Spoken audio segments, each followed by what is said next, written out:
क्या कर रही हो? तुम्हारे हिटलर भाई जाग गए तो पता है ना उनके गुस्से का। चलो जल्दी जल्दी हाथ चलाओ। जैनब और सुमैया एजाज खान की जैकेट की जेब से एजाज की गाड़ी की चाबी निकाल रही थीं जब सुमैया ने जैनब को कहा, ध्यान से करो यार, तुम इतना डरती क्यों हो? जैनब बोली, भला ये भी कोई काम है? मेरे बाएं हाथ का काम है। देखना, मैं नहीं डरती तुम्हारे इस खड़ूस भाई से, जिनकी ना तो शक्ल है और ना ही अकल। चाबी निकाल कर अभी वो कमरे से दोनों निकलने ही वाली थीं कि अचानक से कमरे की लाइट ऑन हो गई और जैनब की टक्कर सीधा एजाज खान से हुई। ये तुम इतनी आधी रात को गाड़ी की चाबी चुराकर कहाँ निकल रही थी? हाँ, वो जैनब को भाई सर्दी लग रही थी और उसको सूप पीना था। हम आपको जगाना नहीं चाहते थे। ठीक है सुमैया, तुम बाहर जाओ, वो गुस्से से बोला। इसको तो मैं सूप पिलाता हूँ। ये कहता हुआ वो जैनब को कमर से जोर से पकड़ता हुआ दरवाजा बंद किए दरवाजे के साथ लगा गया। चलो, आज मैं तुम्हारी सर्दी दूर कर दूं, सूप से भी अच्छी दूर करूंगा। चलो, अभी ये जिप खोलो। शाबाश। जैनब पलटने ही लगी थी कि उसका सर किसी मजबूत चीज के साथ जाकर टकराया था। उसने एकदम से डर से अपनी आंखें बंद कर ली और जुबान दांतों नीचे दबा ली। मैं तो मर गई। उसके होठ हल्के से फड़फड़ाए थे। जिस बात का डर था वही हुआ था। वो कैसे भूल सकती थी कि एजाज खान हर जगह पर पहुंच जाता है। ये तो फिर भी हवेली थी। तुम यहाँ पर क्या कर रही हो लिटिल गर्ल? वो उसके कानों में झुकता हुआ जज्बात से भरे लहजे में बोल गया था। उसकी भारी आवाज और नरम लहजा सुनकर वो बेचैनी से पहलू बदलकर रह गई थी। वो मैं असल में, उसने बहाना बनाने की कोशिश की, लेकिन उसका दिमाग ब्लैंक हो गया था। ये पहली बार नहीं हुआ था, बल्कि हर बार की कहानी थी जब भी शहजादे जैसी पर्सनैलिटी रखने वाला वो दुश्मन जान उसके सामने आता था। ज़ैनब की हालत इस तरह ही खराब होने लगती थी। वो उसका बाजू उसकी कमर के साथ लगाकर उसकी दीवार के साथ लगा चुका था। मैंने कहा है कि तुम यहाँ पर क्या कर रही हो? उसकी आवाज़ थोड़ी सी ऊंची और उसका लहजा गुस्से से भर गया। ज़ैनब अभी तक उसके सवाल का जवाब नहीं दे पाई थी, बल्कि वो तो बहाना सोच रही थी। वो उसके कानों की लो को अपने दांतों में हल्का सा काटने लगा तो ज़ैनब के होठों से एक सिसकी निकल गई, जिसने एजाज खान के जज्बातों को और भड़का दिया था। उसने अपना दूसरा हाथ उसकी कमर पर जमाकर हल्का सा जोर डाला तो एकदम से दूसरी सिसकी भी ज़ैनब के होठों से निकल गई। इस तरह से वो उसके अंदर भरे डर में और बढ़ावा कर रहा था। उस पर पूरा पूरा हक रखता था। ज़ैनब उसके निकाह में थी, उसकी बीवी थी, पर उसके बावजूद भी दोनों के बीच सदियों की दूरी थी। ये जालिम समाज। वो अपनी नाक उसके गालों के साथ रगड़ता हुआ एकदम से बोला, ज़ैनब के लिए अपनी टांगों पर खड़ा होना भी मुश्किल हो गया था। वो इस वजह से ही उस इंसान से डरती थी और उसके सामने आने से घबराती थी, क्योंकि वो इंसान जब भी ज़ैनब को देखता तो उसके जज्बात बेकाबू हो जाते, जो उसके अपने काबू में नहीं आते थे। अभी तो वो लोग नीचे के हिस्से में बेसमेंट में मौजूद थे, जहाँ पर इन दोनों के अलावा कोई भी नहीं था और ना ही यहाँ से ज़ैनब की आवाज़ बाहर जा सकती थी। उसको देखते हुए अपनी बेवकूफ़ी का एहसास हो रहा था, पर अब पछताने के अलावा ज़ैनब के पास कोई दूसरा रास्ता नहीं था। मुझे अभी तक तुमने जवाब नहीं दिया लिटिल गर्ल। उसके बालों की लट को अपनी उंगली में घुमाते हुए बोला, क्या तुम मेरी जासूसी कर रही थी? वो अपनी थोड़ी उसके कंधे पर रखते हुए प्यार भरे अंदाज में बोला। तो ज़ैनब ने अपनी गर्दन को ना में हिलाना चाहा तो उसकी गर्दन एजाज खान के होठों के साथ जाकर टच हुई। उसके साथ ही ज़ैनब ने अपने हाथ मजबूती से उसके कंधे पर जमा लिए, उसकी शर्ट को अपनी मुट्ठी में जकड़ लिया। वो उसकी इस अदा पर खुलकर मुस्कुरा दिया और फिर अपनी शर्ट उसके हाथों से आज़ाद करा के उसकी उंगलियां अपनी उंगलियों में फंसा लीं। अब वो उसको दीवार के साथ ही टिकाए हुए उसके बिल्कुल सामने खड़े होकर उसकी आंखों में झांक रहा था। ज़ैनब की आंखों में डर था, बेचैनी थी, सबसे बढ़कर पकड़े जाने पर शर्मिंदगी थी। मैंने तुम्हें क्या कहा था?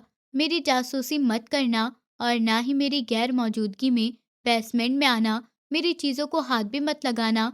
मुझे ये सब कुछ पसंद नहीं है, तो फिर यहाँ पर क्यों आई? वो एक-एक शब्द को चबाते हुए बोल रहा था। ऐसा लग रहा था कि जैसे वो इंसान उसको निगल जाएगा। कभी-कभी ज़ैनब के लिए भी उस इंसान को समझना मुश्किल हो जाता था। वो धूप-छाँव जैसी पर्सनैलिटी का मालिक था। एक लम्हे में मेहरबान हो जाता, तो दूसरे ही लम्हे में वो ज़ालिम बन जाता, जिसको अपनी मलकियत को कैद में रखकर खुशी मिलती थी, वो भी तो उसकी कैद में ही थी। 5 साल हो गए थे, वो उसके हुक्म के मुताबिक ही ज़िंदगी गुज़ार रही थी। कभी-कभी तो ज़ैनब को लगता था कि वो अगर अपनी मर्ज़ी से साँस भी लेगी, तो एजाज़ खान को उसको उस पर भी सज़ा देगा। मैं आपको ढूँढती हुई यहाँ पर आई थी। मुझसे झूठ मत बोलो लिटिल गर्ल। मुझे झूठ बोलने वाली औरतों से बहुत नफ़रत है। मुझे वो औरतें पसंद नहीं हैं। अगर मेरा बस चले तो मैं उन औरतों को दुनिया से ही ख़त्म कर दूँ, जो अपने ज़ोर से मर्द को अपनी चाल में फँसाने की कोशिश करती हैं। ज़ैनब के लिए अब ये सब कुछ बर्दाश्त करना मुश्किल हो गया था। एकदम से उसने एजाज़ खान का हाथ झटक दिया और ये उसकी इस वक़्त की दूसरी बड़ी गलती थी। तुमने फिर से गलती की है लिटिल गर्ल। उसके होठों पर अपने अंगूठे को फेरते हुए बोला था। I am so. वो इसके बाकी के शब्द उसके मुंह में ही दबकर रह गए थे, क्योंकि वो उसके होठों को अपनी गिरफ्त में लेकर कतरा कतरा उसके शहद भरे होठों को प्यार से चूमता। ज़ैनब को अंदाज़ा हो गया था कि वो उसको खुद से दूर करके भी अपने साथ जुल्म कर रही है, और फिर आखिरकार ज़ैनब ने अपने आप को ढीला छोड़कर खुद को उसकी गिरफ्त में दे दिया था, और फिर कुछ ही सेकंड बाद वो उससे दूर हो गया। तुम बहुत जल्दी बातों को समझ जाती हो, पर फिर जल्दी भूल भी जाती हो, और यही तुम्हारी सबसे बड़ी गलती है। अब मुझे बताओ कि तुम यहाँ पर क्यों आई थी? उसका हाथ पकड़कर वो उसको अपने साथ लेकर सोफे पर बैठ गया, जबकि ज़ैनब अभी तक खड़ी हुई थी। बैठो यहाँ। पर उसने ज़ैनब को भी अपने पहलू में बैठने का इशारा किया, तो खाली-खाली नज़रों से वो उसके चेहरे को देखने लगी।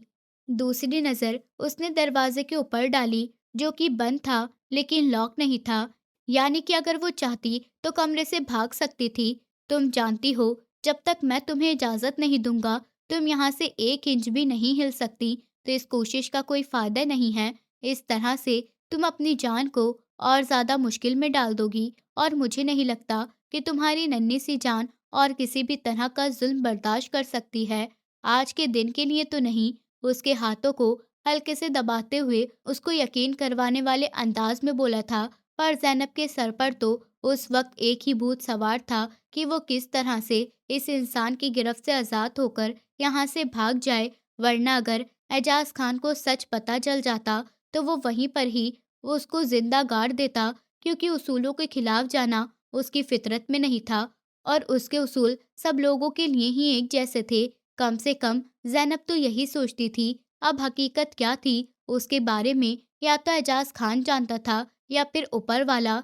बैठो यहाँ पर। वो फिर से अपने शब्दों पर जोर देते हुए बोला। ज़ैनब ने एकदम से घबराती हुई वहाँ पर बैठने की जगह उसने दरवाजे की तरफ दौड़ लगा दी, पर जैसे ही उसने दरवाजे को हाथ लगाया, ऑटोमेटिक लॉक लग गया।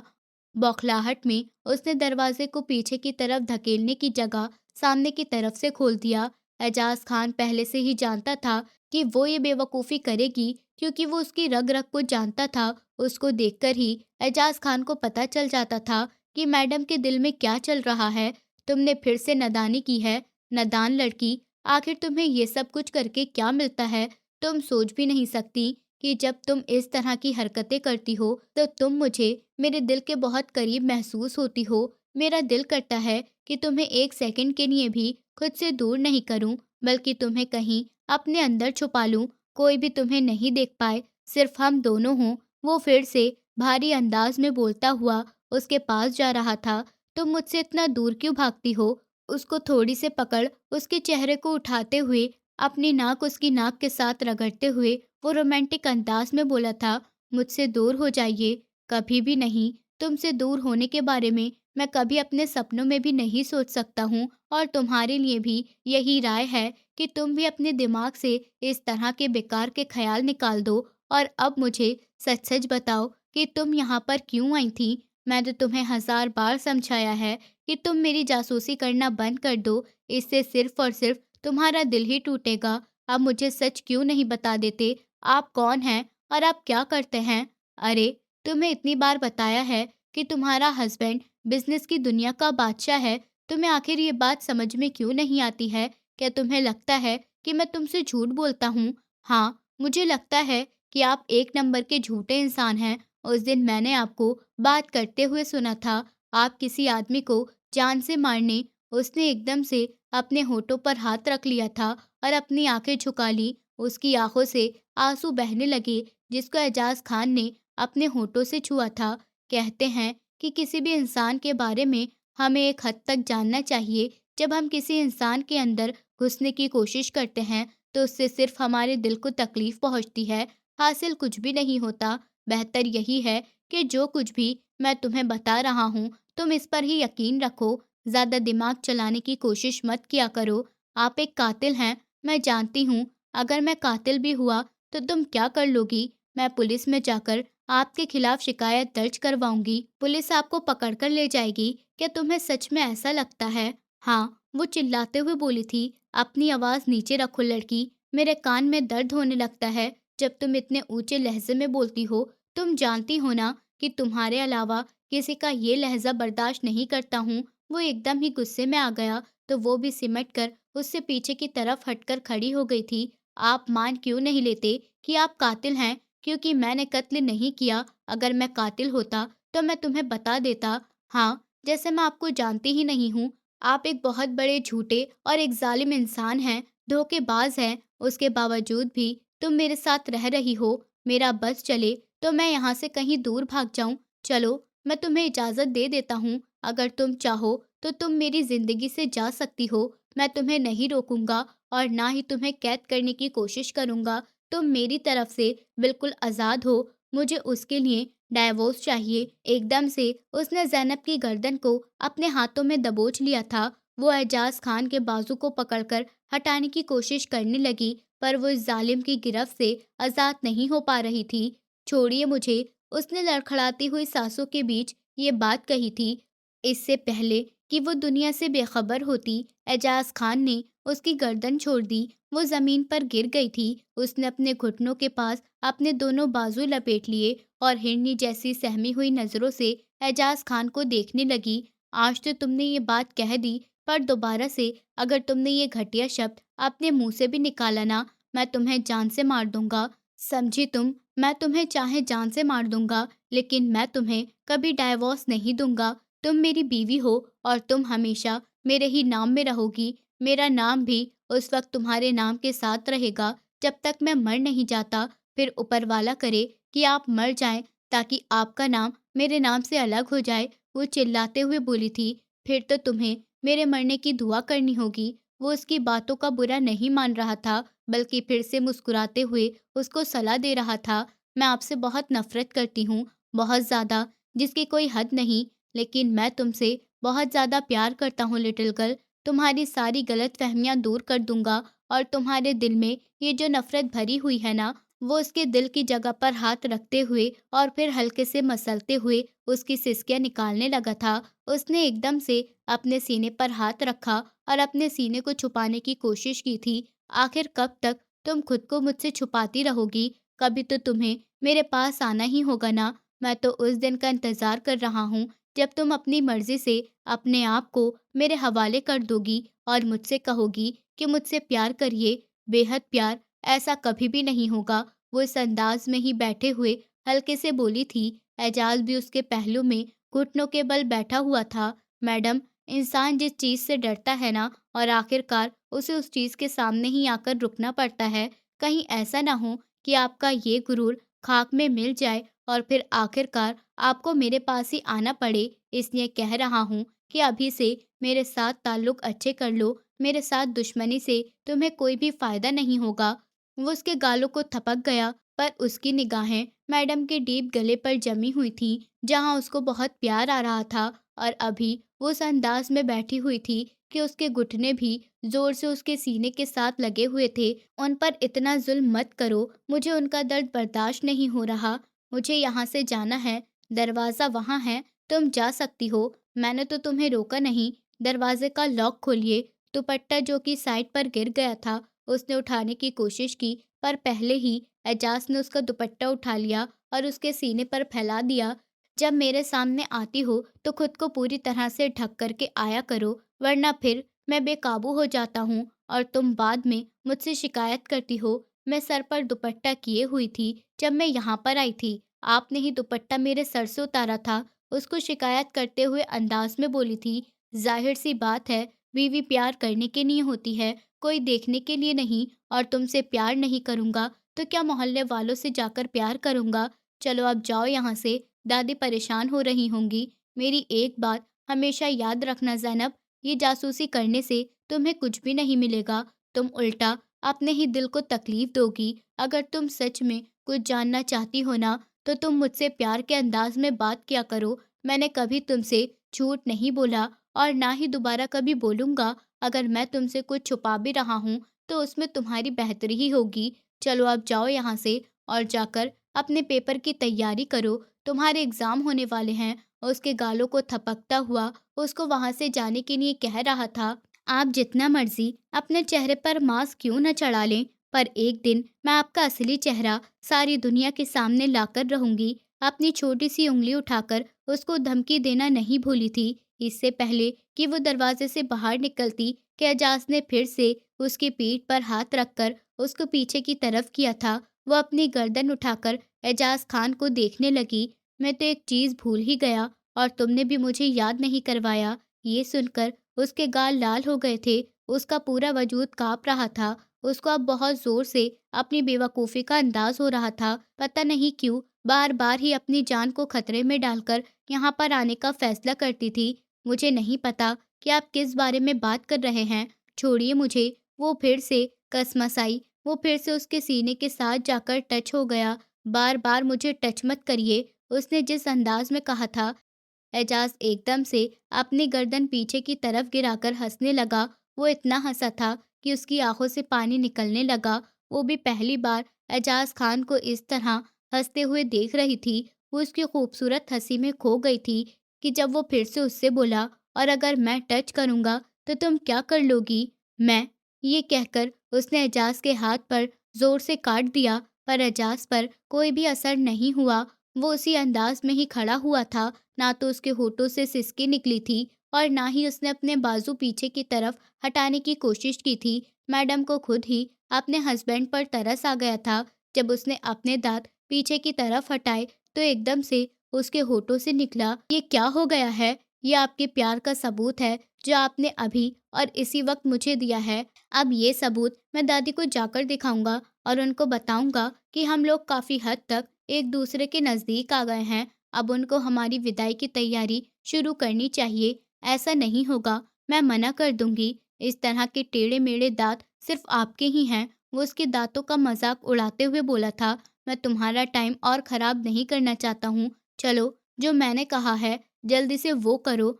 मैं आपको किस नहीं करूँगी। आप बहुत ही गंदे हैं। अभी थोड़ी देर पहले तो खुद को मुझे सौंप गई थीं। अब एकदम से तुम्हें क्या हो गया है? मुझे इस तरह से नखरे नहीं दिखाया करो। मैं लेडीज़ हूँ, लेडीज़ नखरे ही दिखाती हैं। थोड़ी देर पहले मैंने आपको नहीं बल्कि आपने मुझे किस किया था, वो भी ज़ोर ज़बरदस्ती से, जो कि बहुत ही गलत बात है। अरे! जब तुम नहीं करोगी तो मुझे करना पड़ेगा ना, कि ऐसा करो। मैं इस वक़्त तुम्हें किस करता रहूँगा जब तक तुम खुद मुझे प्यार नहीं करती हो। वो उसके कंधों पर हाथ रखकर उसको रोकने का बोलते हुए खुद गौर से उसके होठों को देखने लगी थी। उस पर छोटी-छोटी मूँछें वो एकदम से मुस्कुरा दी थी। पहली बार तुम्हें इस तरह से मुस्कुराते हुए देख रहा हूँ। कहीं तुम्हें मेरे होठों से प्यार तो नहीं हो गया है? क्या कह रहे हैं आप? उसने एकदम से कानों को हाथ लगाया और फिर हिम्मत करके आंखें बंद करके उसने एजाज खान के होठों को हल्का सा छुआ था। ज़ैनब के लिए ये काफ़ी था कि वो उसके नज़दीक आ गई थी और उसने उसकी बात का मान रखा था। क्या मैं यहाँ से जा सकती हूँ? बिल्कुल, आपको पूरी-पूरी इजाज़त है। आप यहाँ से जा सकती हो, पर अगर दोबारा से इस तरह से जासूसी करने की कोशिश की, तो अगली बार सज़ा इससे भी बड़ी दूँगा और तुम पर बिल्कुल भी रहम नहीं करूँगा। ये बात अपने छोटे से दिमाग में अच्छे से बैठा लेना। उसके साथ वो ज़ोर से उँगली मारता हुआ उसको दर्द देने पर मजबूर कर गया। आप बहुत बदतमीज़ इंसान हैं। आपको तो लड़कियों से ठीक तरीके से बात करना भी नहीं आता।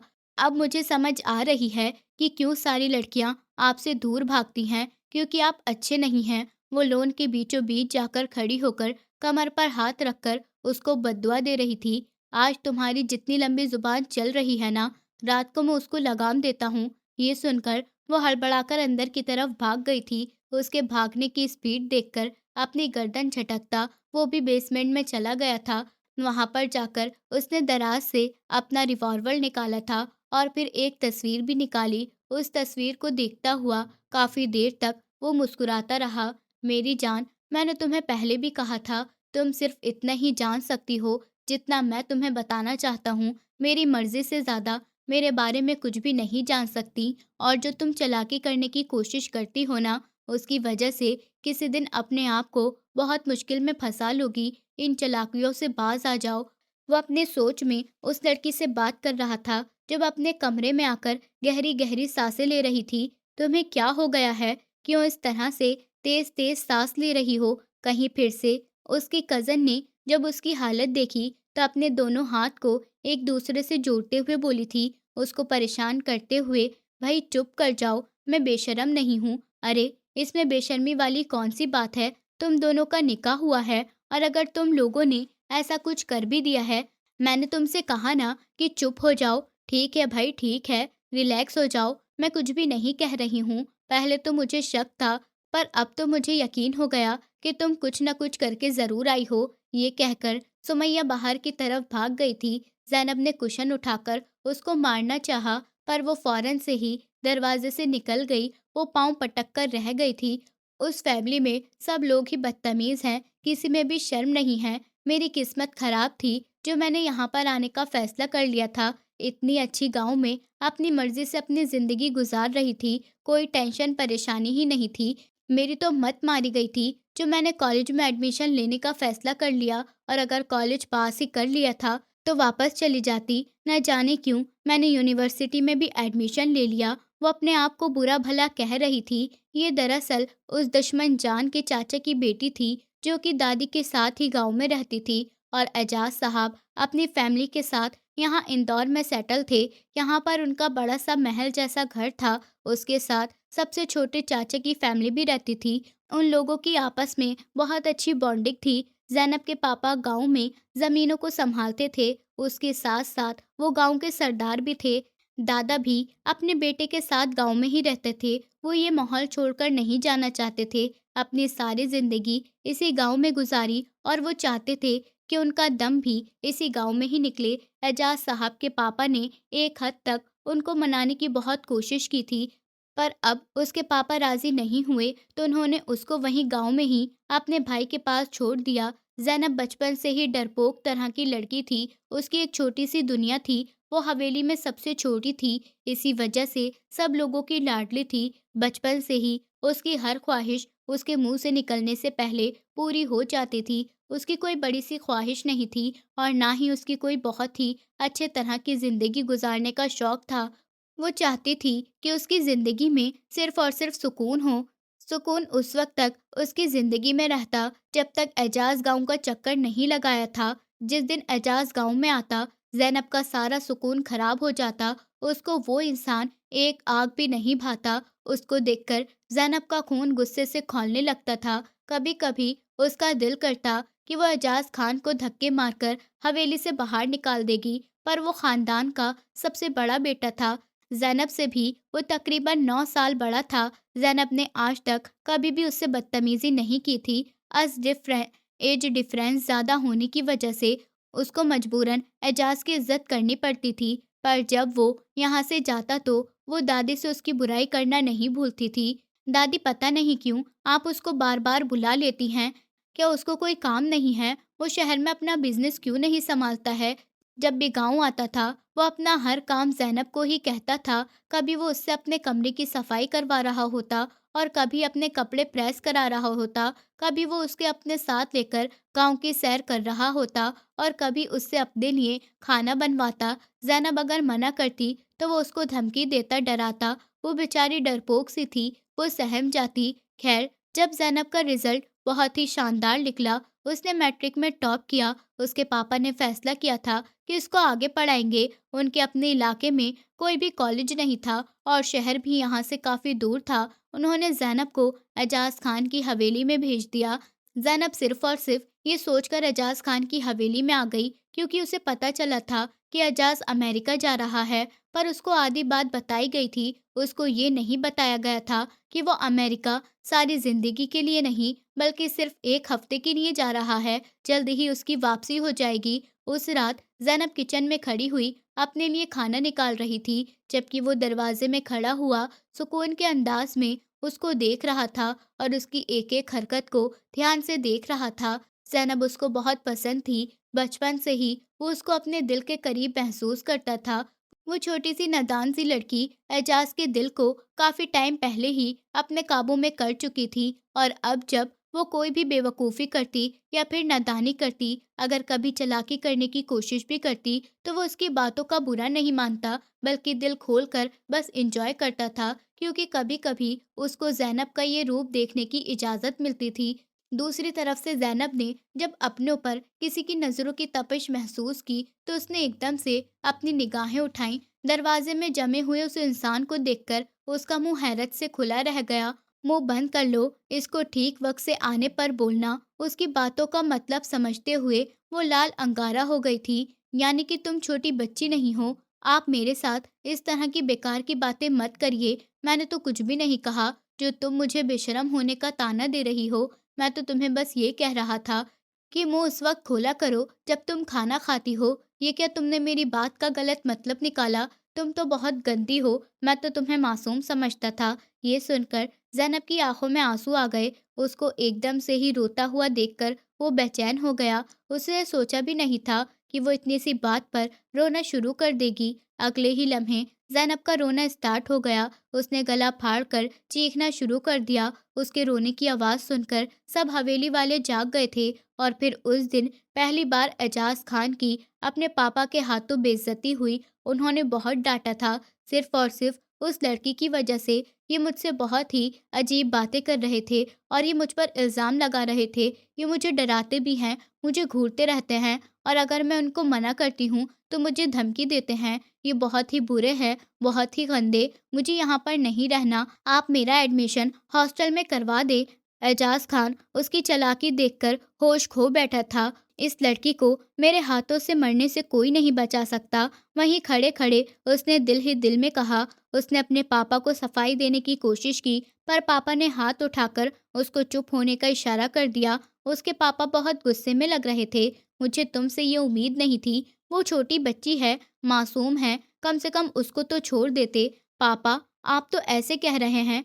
पता नहीं मैंने कितने मासूम लोगों की जिंदगी बर्बाद की है, तो तुम्हारा कोई भरोसा भी नहीं है। चलो अब जाओ यहाँ से। दोबारा से तुम मुझे इस लड़की के पास भी भटकते हुए नजर आए तो अच्छा नहीं होगा। इस लड़की को आना तो मेरे पास ही है। पहले मैंने सोचा कि इसको थोड़ा वक्त दूंगा, पर वो इसके काबिल ही नहीं है। कमरे में जाने के बाद उसका गुस्सा काफी हद तक हल्का हो गया था, क्योंकि वो ज्यादा देर तक उससे नाराज भी नहीं रह सकता था। वैसे मैंने उससे अजीब से बात कर दी थी। शर्मिंदा होते हुए उसने अपने बालों में हाथ फेर लिया था और अब दादी से मदद लेनी पड़ेगी। उसने अपने बालों में हाथ फेरते हुए सोचा, वैसे भी वो मेरी बीवी है, मैं उसके करीब जा सकता हूँ। फिर उसने इस वक्त ही दादी का नंबर डायल कर दिया और दादी को 2 दिन पहले ही उनके पोते ने एयरप्लेन मोड लगाना सिखाया था। वो एयरप्लेन मोड लगाकर आराम से खर्राटे ले रही थीं। दादी is not coming very slow.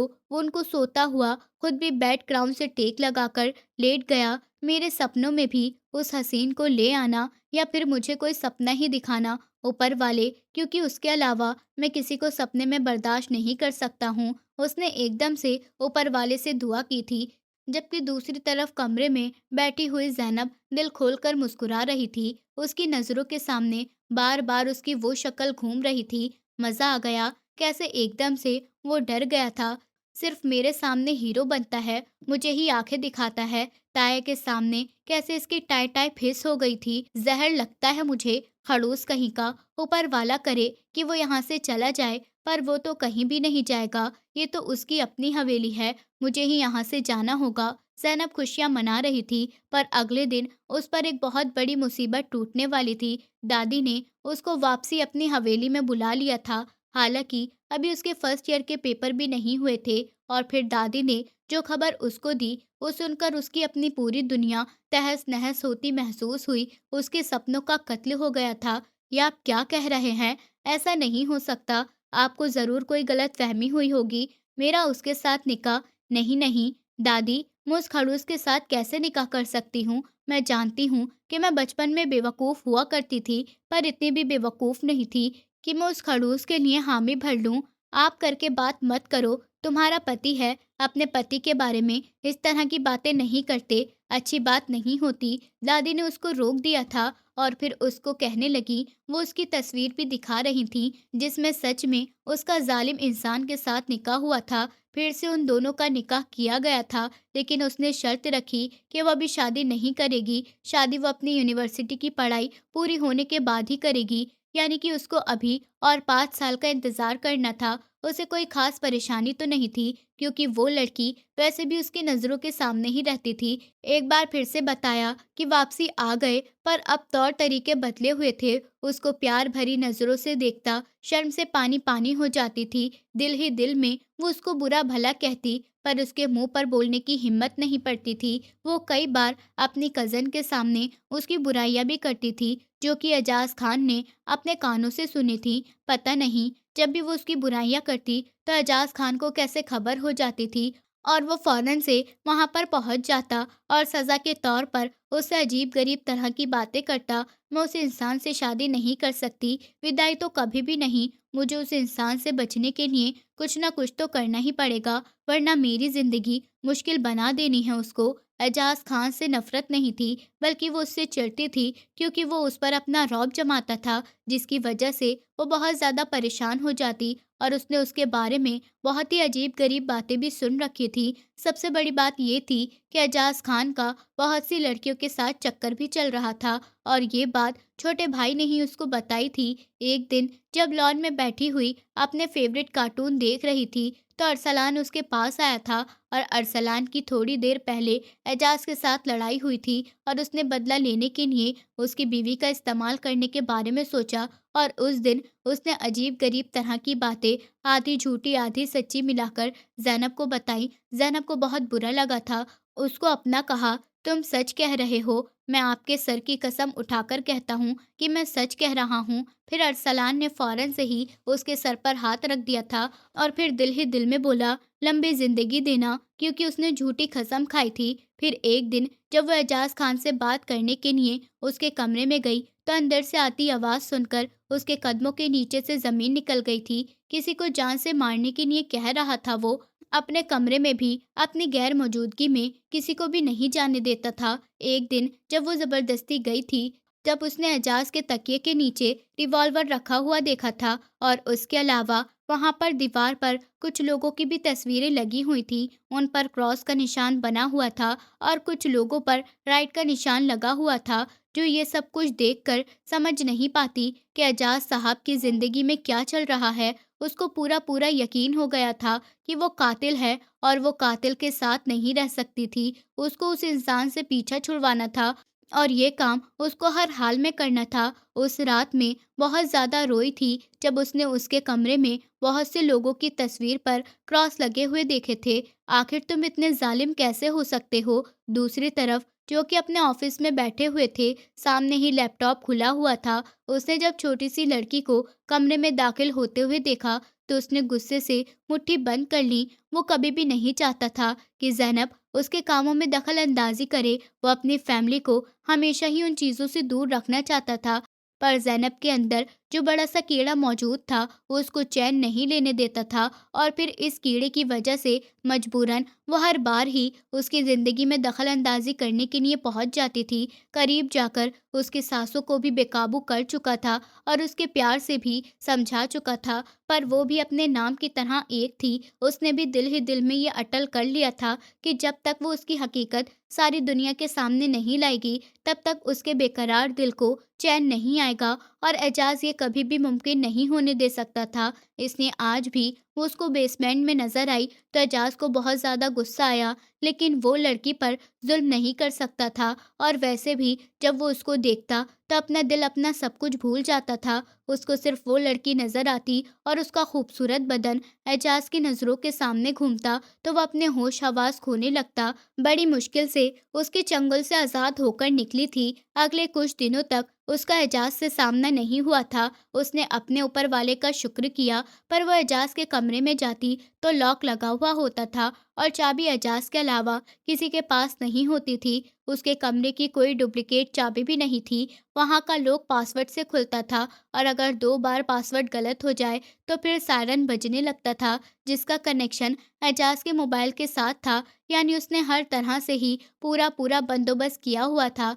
Zainab कमरे में बैठे हुए यूनिवर्सिटी का काम कर रही थी जब सुमैया बौखलाते हुए उसके कमरे में दाखिल हुई थी। यार, आओ ना, सूप पीने चलते हैं, मेरा बहुत ज़्यादा दिल चाह रहा है, सुमैया ने ललचाते हुए अंदाज में उससे कहा था। तो फिर चलो, मैं भी बोर हो रही हूँ, मुझसे भी और पढ़ाई नहीं हो रही। ज़ैनब ने उसकी हाँ में हाँ मिला दी। पर एक छोटा सा मसला है, ये कहकर हंसते हुए उसकी स्टडी टेबल पर जाकर बैठ गई थी।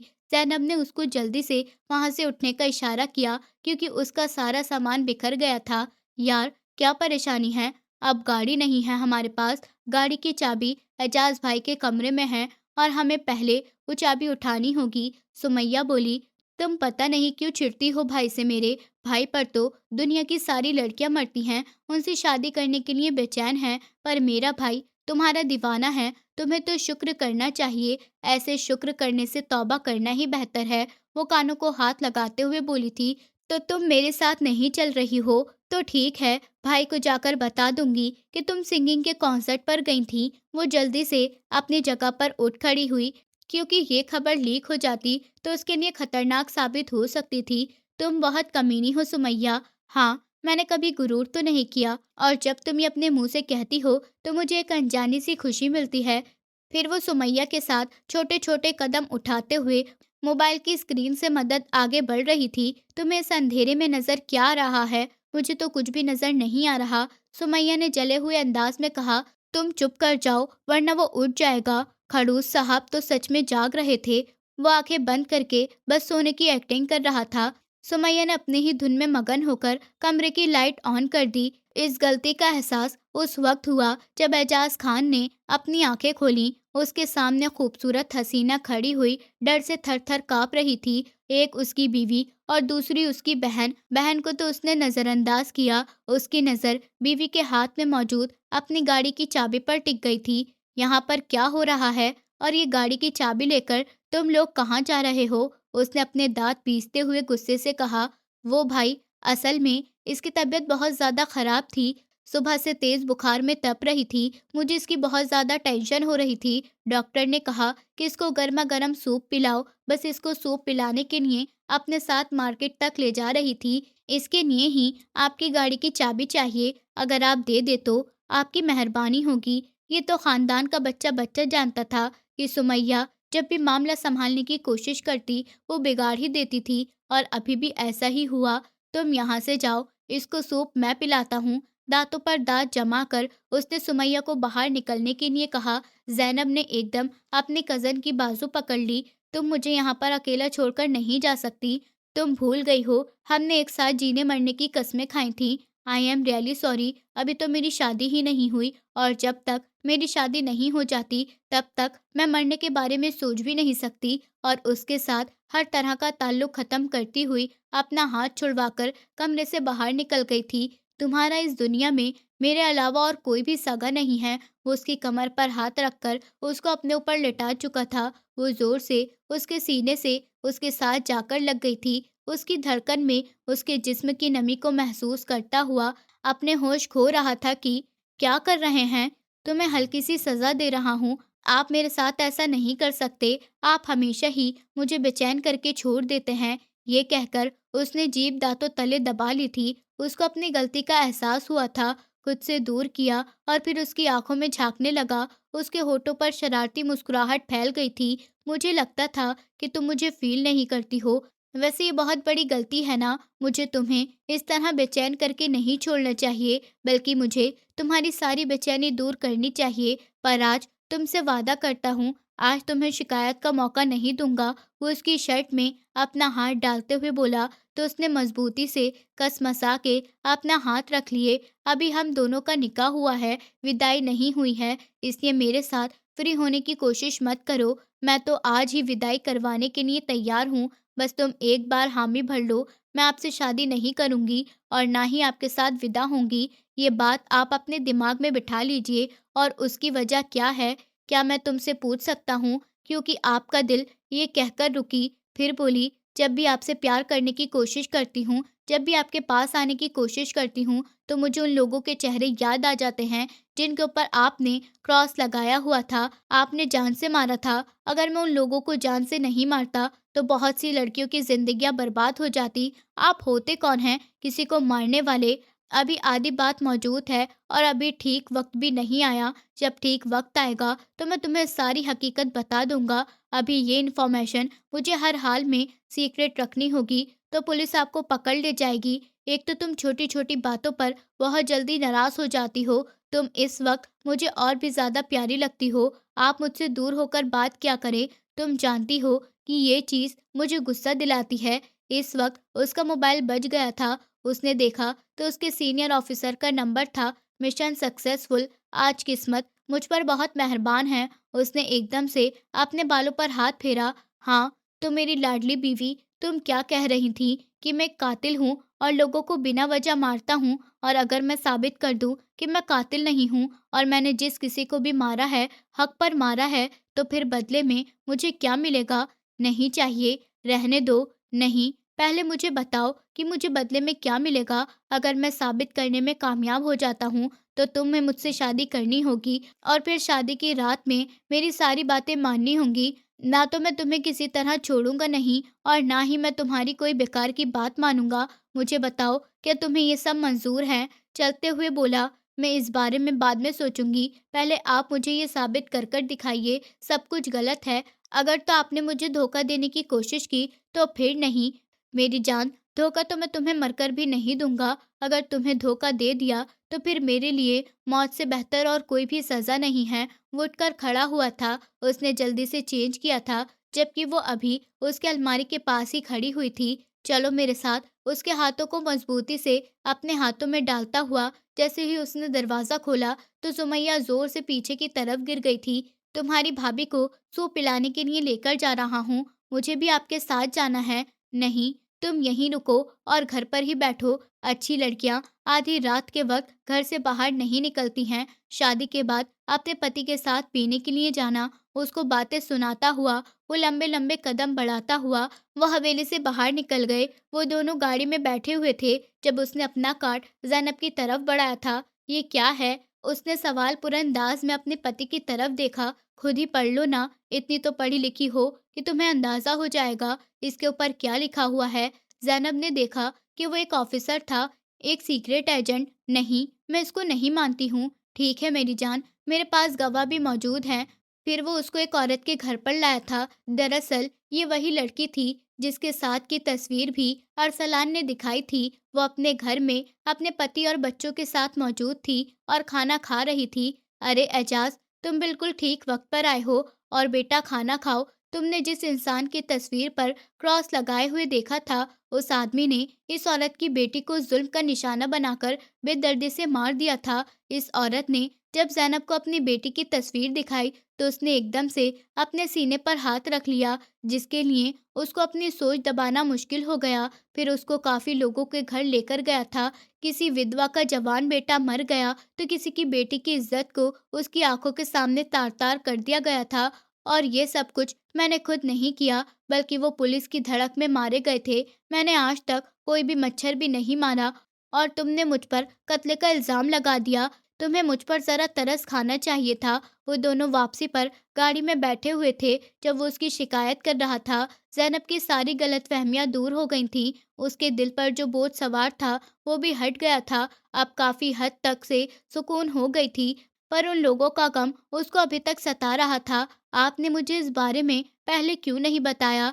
क्योंकि मुझे अपने सीनियर ऑफिसर की तरफ से परमिशन नहीं थी, तो अभी उन्होंने आपको कैसे इजाज़त दे दी? क्योंकि मैंने ये काम ही छोड़ दिया है, जो काम मुझे दूसरों की नज़रों में शक पैदा करवाए, मुझे मेरी ही बीवी की नज़रों के सामने गिरा दे, वो काम करने से बेहतर है कि आप ये काम ही छोड़ दें। या इस दुनिया में जितने भी बुरे लोग हैं, आपका काम है कि आप उन लोगों को उनके अंजाम तक पहुँचाएँ। वो एकदम से ही जोश के अंदाज़ में बोली, पर इस तरह से मेरी ज़िंदगी खतरे में जा सकती है, क्योंकि मेरे दुश्मन बहुत ज़्यादा हैं। क्या पता कल तुम्हें मेरी मौत के अचानक से खबर। उसने जल्दी से एजाज के होठों पर हाथ रख दिया। ऊपर वाला न करे कि आपको कुछ हो, अगर आपको कुछ हो गया तो मेरा क्या होगा? उसके कंधे पर सर रखकर फिर से रोने लगी। अगर आपकी जान को खतरा है तो फिर ये आप काम नहीं करें, क्योंकि मैं आप पर कॉम्प्रोमाइज़ नहीं कर सकती हूँ। तुम तो मुझसे बहुत नफ़रत करती थीं। मैं आपसे नफ़रत नहीं करती थी, बल्कि मैं आपसे चिढ़ती थी, क्योंकि आप मुझे कभी भी कुछ नहीं बताते थे और बिना वजह मुझ पर गुस्सा करते रहते थे। और ना ही आप बाकी लोगों की तरह रोमांटिक थे। रोमांस का मतलब सिर्फ पास होना नहीं, बल्कि कोई कभी छोटे-छोटे गिफ्ट दिए जाते हैं, उसको अहमियत का एहसास दिलाया जाता है, उसको घुमाने के लिए अपने साथ लेकर जाया जाता है। इसे भी रोमांस कहते हैं। जब मेरी फ्रेंड अपने पार्टनर के साथ डेटिंग पर जाती थी, तो मुझे बहुत जेलस होती थी और फिर वो जेलस का गुस्सा मैं यहाँ पर उतार देती थी। ये सुनकर वो काफ़ी हद तक सीरियस हो गया था। आई एम रियली सॉरी, मुझे इन चीज़ों को करना चाहिए। असल में तुम पहली औरत हो जो मेरी ज़िंदगी में आई। मेरी ज़िंदगी में कभी कोई औरत ही नहीं आई, तो फिर वो लड़की कौन थी? उसकी बेटी की आपने जान बचाई। यार कम ऑन, उस लड़की से तो जेलस मत हो। आपने एक अच्छा काम किया है, पर खबरदार जो आपने उस लड़की के साथ फ्री होने की कोशिश की, आज भी वो कैसे आपके साथ हाथ मिला रही थी। यार उसके यहाँ पर ये सब कुछ नॉर्मल है, लेकिन आपको तो गैरत होनी चाहिए थी ना। अपनी बीवी के साथ होते हुए भी आपने कैसे उससे हाथ मिला लिया? मुझे तो सबसे पहले आपके हाथ काटने चाहिए। अब न जाने क्यों मुझे लग रहा है कि तुम्हें सच बताकर मैंने अपनी नन्ही सी जान पर जुल्म कर दिया। वो डरने की एक्टिंग करते हुए बोला, अब ज़्यादा फ्री होने की ज़रूरत नहीं है, जल्दी से घर चलिए, मुझे नींद आ रही है, मुझे सोना है। ओह हेलो मैडम, सोना वोना कुछ नहीं है। जो वादा तुमने मुझसे किया था, पहले वो वादा तो पूरा करो। मैंने कौन सा वादा किया था? रात रंगीन करने का तो नहीं? वो फौरन से जवाब देते हुए बोली थी, तुम तो एकदम सही, बहुत बेशर्म हो गई हो। और हाँ, मेरी भी एक शर्त है, जब तक आप बाकी लोगों की तरह रोमांटिक नहीं हो जाते, तब तक मैं आपसे विदाई नहीं करूँगी। आप एड़ी-चोटी का ज़ोर क्यों नहीं लगा ले, विदाई तो सिर्फ़ उस वक़्त होगी जब। उसने एकदम गाड़ी को ब्रेक लगाया था। एजाज़ ने उसकी कमर पर हाथ डालकर उसे अपनी तरफ खींच लिया, तो उसकी ज़बान को ब्रेक लग गई। वो मुस्कुरा दिया, तुम बोलती हुई बहुत ज़्यादा प्यारी लगती हो, पर जब इस तरह खामोश हो, तुम मुझे दिल के बहुत करीब महसूस होती हो। तुम सोच भी नहीं सकती कि मैं तुमसे कितना प्यार करता हूँ। और फ़िक्र मत करो, मैं कभी भी तुम्हारे साथ ज़बरदस्ती नहीं करूँगा और ना ही कोई ज़ुल्म करूँगा। जब तक तुम राज़ी नहीं हो जाती हो, बिल्कुल अपनी मर्ज़ी से मुझे अपना हक़ नहीं लेने देती हो, तब तक मैं तुम्हारे पास भी नहीं आऊँगा। चाहे तुम मुझे 1000 बार मनाओ, पर मैं उस वक़्त तक नहीं हाथ लगाऊँगा, जब तक तुम अपने मुँह से मुझे नहीं कह देती। होठों पर अपना अंगूठा सहलाते हुए बोला था, तो फिर मुझसे दूर हो जाओ, अब इतना भी अच्छा नहीं हूँ मैं। ये कहकर वो उसके होठों को फिर से अपनी गिरफ्त में ले गया। आज उसने उसको खुद से दूर नहीं किया था और ना ही वो उसको धकेल रही थी। एजाज को भी अंदाज़ा हो गया था कि वो पहले जो कुछ भी करती थी, गलतफ़हमी की बुनियाद पर करती थी, और फिर एजाज खान ने वो सब कुछ जो उसकी बेगम ने उसको करने के लिए कहा था, हर दूसरे हफ्ते वो उसको अपने साथ घुमाने के लिए लेकर जाता, पर इसी बीच भी वो छोटी-छोटी गलती करता, जिस पर वो कभी-कभी शर्म से लाल हो जाती और कभी-कभी घबराकर उससे दूर हो जाती। पर मजबूरन उसको फिर से एजाज के करीब जाना पड़ता। फिर और 6 महीने के बाद एजाज खान ने विदाई का कहा, तो ज़ैनब मना नहीं कर सकी, क्योंकि अब उसका भी एजाज के बिना गुजारा मुमकिन नहीं था। एजाज उसके रग-रग में बस गया था, उसकी ज़िंदगी का हिस्सा बन गया था, जिसको पूरी तरह से एंजॉय करना चाहती थी। वो उसकी ज़िंदगी का हिस्सा बन गया था, जिसे वो अब पूरी तरह जीना चाहती थी। घर में अब पहले जैसा सन्नाटा नहीं रहता था। एजाज की मौजूदगी किसी शोर की तरह नहीं, बल्कि सुकून की तरह महसूस होने लगी थी। वो सुबह निकलने से पहले बिना कुछ कहे उसके कमरे के बाहर रुक जाता, जैसे कुछ पूछना चाहता हो, फिर खुद ही धीमे से कह देता, दरवाज़ा बंद कर लिया करो। ज़ैनब मुस्कुरा देती। उसे समझ आ गया था, ये हुक्म नहीं फ़िक्र है। एजाज़ ज़्यादा जताता नहीं था, लेकिन उसकी छोटी-छोटी आदतें बदल रही थीं। अब वो देर से आता तो पहले उसको देर से आने की वजह बताता, और अगर गुस्सा होता तो ज़ैनब के सामने चुप हो जाता। ज़ैनब भी अब बदल रही थी। अब वो हर बात पर डरकर पीछे नहीं हटती थी। कभी उसके सामने आकर कह देती कि आप ऐसे बात करेंगे तो मुझे अच्छा नहीं लगेगा, और एजाज़ सुन लेता था। एक शाम जब वो बालकनी में खड़ी हुई थी, एजाज़ पीछे से आया। उसने बिना छुए बस इतना कहा कि ठंड है, ज़ैनब शॉल ले लो। ज़ैनब ने पलटकर देखा। पहले जो नज़दीकियाँ उसे घबराहट देती थीं, अब वही उसे सुरक्षित लगने लगी थीं। वो रात कुछ अलग सी थी, जिसमें कोई बहस हुई। ज़ैनब खामोशी से आई और खिड़की के पास खड़ी हो गई। एजाज़ उसे देख रहा था लगातार। आप ऐसे क्यों देख रहे हैं? उसने हल्की सी झिझक के साथ पूछा। एजाज़ पास आया, इतना पास कि उसकी सांसें महसूस होने लगी। क्योंकि आज तुम डर नहीं रही हो, उसने बहुत धीरे से कहा, और जब तुम नहीं डरती तो मुझे तुमसे और ज़्यादा प्यार हो जाता है। ज़ैनब की पलकों ने खुद ब खुद झुकना सीख लिया था। वो पीछे नहीं हटी, बस वहीं पर खड़ी रही। एजाज़ ने पहली बार उसकी इजाज़त का इंतज़ार नहीं किया, बल्कि उसकी खामोशी को इजाज़त समझा। उसका हाथ पकड़ लिया, जैसे कोई चीज़ नहीं, कोई रिश्ता थाम रहा हो। अगर अभी भी कोई डर है, उसने कहा, तो मैं रुक जाऊँगा। ज़ैनब ने सर हिला दिया। नहीं, अब नहीं, बस इतना ही काफ़ी था। एजाज़ ने उसका माथा चूमना शुरू कर दिया, फिर आँखों पर किस किया, फिर बहुत संजीदगी से उसके होठों पर प्यार बरसाया, जिसमें कोई जल्दबाज़ी नहीं थी, कोई हक जताना नहीं था, बस अपनापन था। ज़ैनब ने पहली बार खुद उसके सीने से सर लगाया। वहाँ पर कोई गुस्सा नहीं था, सिर्फ़ दिल की तेज़ धड़कती धड़कन थी। आप जानते हैं, उसने धीरे से कहा, आपसे प्यार करना आसान नहीं था। एजाज़ मुस्कुराया, लेकिन अब छोड़ना और भी मुश्किल है। उस रात बस 2 लोग थे, जिनके दिल में अब एक दूसरे के साथ सुकून से सांस ले पा रहे थे। हर इंसान परफेक्ट नहीं होता है, लेकिन अगर वो अपने गलत होने को मान ले और सामने वाले के डर को समझ ले, तो वही इंसान सही साबित हो जाता है। और प्यार भी वही टिकता है जहाँ हक से ज़्यादा ख्याल रखा जाए। ज़िंदगी में हर किसी को कोई इंसान चाहिए होता है, जिसके पास आकर दिल थकना बंद कर दे, उसको सुकून मिले, जहाँ सवाल कम हो और भरोसा ज़्यादा। बस वही रिश्ता सच में अपना बनता है। दोस्तों, उम्मीद करती हूँ आपको हमारी कहानी पसंद आई होगी। कहानी पसंद आई है तो वीडियो को लाइक करें, चैनल पर नए हैं तो चैनल को सब्सक्राइब करें, और हाँ, नोटिफिकेशन बेल को ज़रूर दबाएं ताकि अगली अपडेट सबसे पहले आपको मिले।